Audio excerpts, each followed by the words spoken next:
E agora eu vou trazer para você de casa uma denúncia exclusiva. Ônibus escolares em péssimas condições transportam mais de 400 crianças de escolas públicas de Várzea Paulista, aqui no interior de São Paulo. Pneus carecas, bancos rasgados e sem cinto de segurança, entre outros problemas, colocam a vida dos alunos em risco.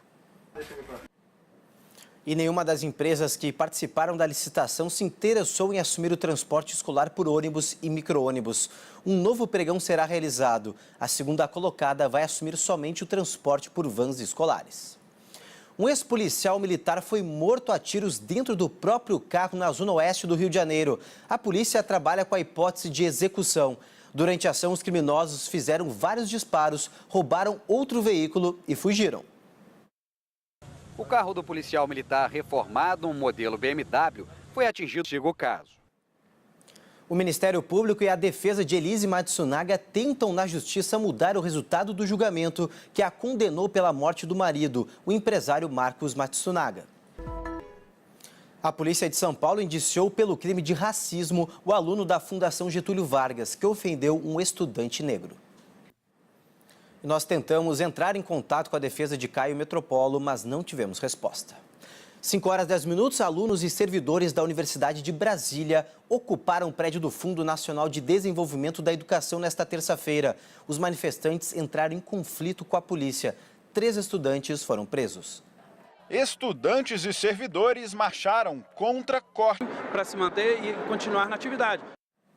Agora você de casa, preste atenção nesse caso. 3 homens foram presos, acredite gente, por furtar figurinhas da Copa do Mundo de uma distribuidora aqui no interior de São Paulo. No começo da semana, as fortes chuvas no Ceará causaram transtornos em pelo menos 100 cidades. Por outro lado, a tempestade que provoca estragos é a mesma que leva esperança de tempos melhores contra a seca. A chuva transformou esta 2 graus. E agora a gente vai às notícias internacionais. Um terremoto de magnitude 4,7 atingiu o centro da Itália nesta terça-feira. Segundo o Instituto, o ministro Marco Aurélio Mello, do Supremo Tribunal Federal, aceitou o pedido do Partido Ecológico Nacional, o PEN, e suspendeu por 5 dias o andamento de uma ação que pede a revisão da possibilidade de prisão após condenação em segunda instância. Marco Aurélio queria levar o pedido de liminar para julgamento em plenário nesta quarta-feira, mas o PEN resolveu desistir da ação porque ela pode beneficiar o ex-presidente Lula. Em Brasília, deputados de partidos de esquerda invadiram a mesa diretora da Câmara na noite desta terça-feira. O ato foi para protestar contra a prisão de Lula. Pouco antes da ordem do... A defesa de Lula entrou com o último recurso no Tribunal Regional Federal da 4ª Região, em Porto Alegre. Os advogados apresentaram o chamado embargo dos embargos, que teria sido ignorado pelo Tribunal de Segunda Instância e também pelo juiz Sérgio Moro, na ordem de prisão do petista. Também nesta terça-feira, uma juíza federal barrou a visita de governadores ao ex-presidente, que está preso há 3 dias em uma sala reservada na Superintendência da Polícia Federal, em Curitiba. A comitiva com 9 governadores... O juiz Sérgio Moro apareceu em público pela primeira vez desde a prisão de Lula e elogiou o voto da ministra Rosa Weber, que negou o habeas corpus para o ex-presidente. O magistrado participou do Fórum da Liberdade, que foi realizado em Porto Alegre. Uma faixa em frente à Pontifícia Universidade Católica, onde acontecia o evento, pedia a liberdade. O presidente do Senado, Eunício Oliveira, negou saber das investigações da Polícia Federal sobre o pagamento de vantagens indevidas a ele e a outros políticos. Nesta terça-feira foram cumpridos mandados em 3 estados. Policialmente pelo ex-executivo. O Superior Tribunal de Justiça negou o pedido de suspensão da condenação do ex-governador de Minas Gerais, Eduardo Azeredo, do PSDB. O presidente americano Donald Trump desistiu de participar da Cúpula das Américas, que acontece nesta sexta-feira no Peru. O republicano ficará nos Estados Unidos para coordenar a resposta ao suposto ataque químico da Síria. A reportagem é da nossa correspondente Iula Rocha. Pegou até os assessores. E vamos ver agora um flagrante da nossa equipe da madrugada, por isso vamos direto à zona oeste de São Paulo, na Marginal Tietê, onde aconteceu um grave acidente há pouco tempo. Vamos falar ao vivo com a nossa repórter Fernanda Trigueiro. Bom dia, Fernanda. Foi uma tentativa de assalto que terminou em acidente, foi isso mesmo?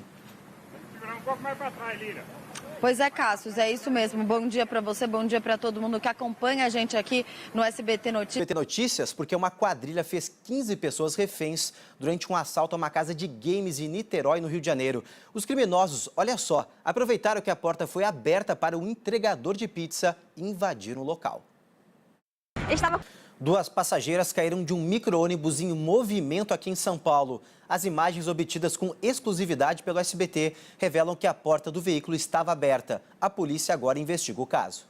Não registrou a ocorrência. A aviação, dona do micro-ônibus, acredita em falha mecânica e disse que ajuda no tratamento de Camila. Já a Spetrans, que fiscaliza o transporte coletivo em São Paulo, disse que o veículo vai passar por uma vistoria. Bom, gente, veja só que caso absurdo. Um estudante de medicina espancou até a morte a namorada depois de uma briga em Nova Iguaçu, na Baixada Fluminense. O jovem foi preso em flagrante enquanto tentava levar a vítima para o hospital. As imagens mostram A Força-Tarefa da Lava Jato pediu ao vice-procurador-geral da República que envie para a primeira instância o mais rápido possível o inquérito sobre o ex-governador de São Paulo, Geraldo Alckmin. Alckmin está sendo investigado no Superior Tribunal de Justiça Eleitoral. A primeira turma do Supremo Tribunal Federal vai decidir na terça-feira da semana que vem se aceita ou não a denúncia contra o senador Aécio Neves, do PSDB, no caso da JBS. 10 novos ministros tomaram posse nesta terça-feira em uma cerimônia no Palácio do Planalto. O presidente Michel Temer substituiu os titulares das pastas que deixaram os cargos para disputar as próximas eleições. Políticos e funcionários públicos assistiram à posse dos novos ministros. Corretamente. A filha de um ex-espião russo que foi envenenada junto com o pai deixou o hospital na Inglaterra. O caso gerou a pior crise diplomática com a Rússia desde a Guerra Fria. Era manhã de terça-feira quando a diretora do hospital em Salisbury... A polícia investiga a morte de um torcedor do Corinthians que, segundo testemunhas, foi atropelado de propósito enquanto comemorava o título paulista em Osasco, região metropolitana de São Paulo. Um outro torcedor ficou ferido. A reportagem é de Solange Boulos. E para fazer o quê? E continua a polêmica sobre a final do Campeonato Paulista. O Palmeiras divulgou um vídeo afirmando que houve interferência externa no lance do pênalti anulado contra o Corinthians. O vídeo mostra o túnel de acesso ao gramado do Allianz Parque no momento em que o pênalti é marcado e os minutos seguintes. Repare neste homem de paletó. Ele é o diretor. Agora o assunto que muita gente esperava, o futebol. Emoção e milagre. Essas duas palavras resumem perfeitamente as partidas de volta das quartas de final da Liga dos Campeões. Um dos grandes favoritos ao título, o Barcelona, gente, foi eliminado pela Roma em um jogo histórico. Já o Manchester City também deu adeus à principal competição de clubes do mundo. É verdade, Bruno. E olha, ninguém esperava a vitória da Roma sobre o Barcelona, muito menos por 3-0.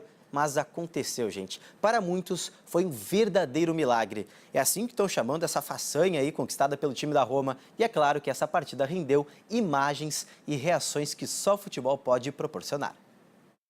Verdade, que jogão, hein? Bom, gente, agora são 5h53. Vamos dar uma espiadinha lá fora, ver como está o trânsito neste momento aqui em São Paulo. Olha só, tive imagens ao vivo da Marginal Tietê, na altura da Ponte das Bandeiras. Nesse momento, o trânsito começa a ficar um pouquinho mais carregado aí nos dois sentidos. Para você, motorista, hoje o rodízio vale para os veículos com placas final 5 e 6. Então, o trânsito aí nos dois sentidos ficando aí um pouco mais intenso já nesse início de manhã, quase 6 horas da manhã. Para os usuários de transporte público, o sistema de trens e metrôs de São Paulo opera normalmente sem nenhum problema. A quarta-feira continua com sol e temperaturas em elevação. O calor ao longo do dia deve superar, olha só, gente, os 29 graus. Vem bastante calor por aí, hein? E não há previsão de chuva para a alegria de muita gente.